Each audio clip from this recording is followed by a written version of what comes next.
Donald Trump was born into wealth, growing up in this spacious home in Queens, New York. As a teenager, his millionaire property developer father sent Donald to a military boarding school. Trump biographer Michael D'Antonio says this was a key formative experience.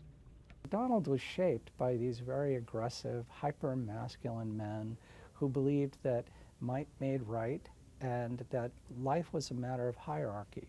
The more powerful and rich and senior you were, the more you could lord it over boys or men who were beneath you. After graduating from university, he joined his father's business. But Donald soon emerged from his father's shadow with new projects in Manhattan, crowned by Trump Tower in 1983. His name was rarely out of the headlines.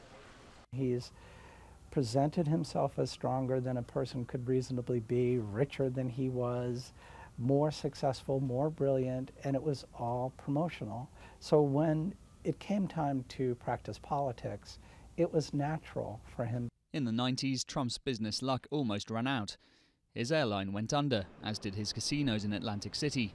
But while his creditors lost out, he managed to narrowly avoid filing for bankruptcy. Reinvented as the reality TV star of The Apprentice, his run for the presidency in 2016 was initially treated with skepticism. But he swept aside a wide field of Republican rivals as supporters backed his direct style, even if his statements were often controversial. They're bringing drugs, they're bringing crime, they're rapists, and some, I assume, are good people. Donald J. Trump is calling for a total and complete shutdown of Muslims entering the United States. Such statements drew protests. But his bold and unpredictable style also drew huge crowds to his rallies, energizing voters who felt left behind by globalization, living in communities hit by high unemployment and drug addiction. The country needs a businessman for a change. We've had too many weak politicians.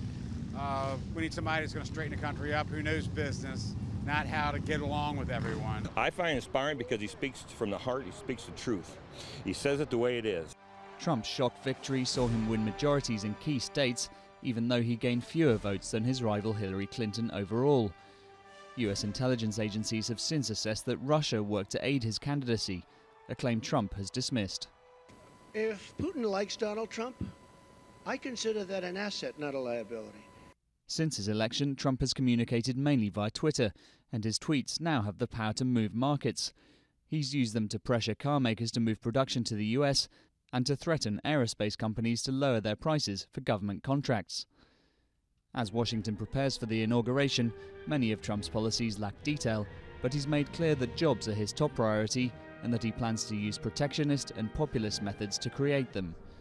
Even before it's begun, it's certain that this will be a presidency like no other.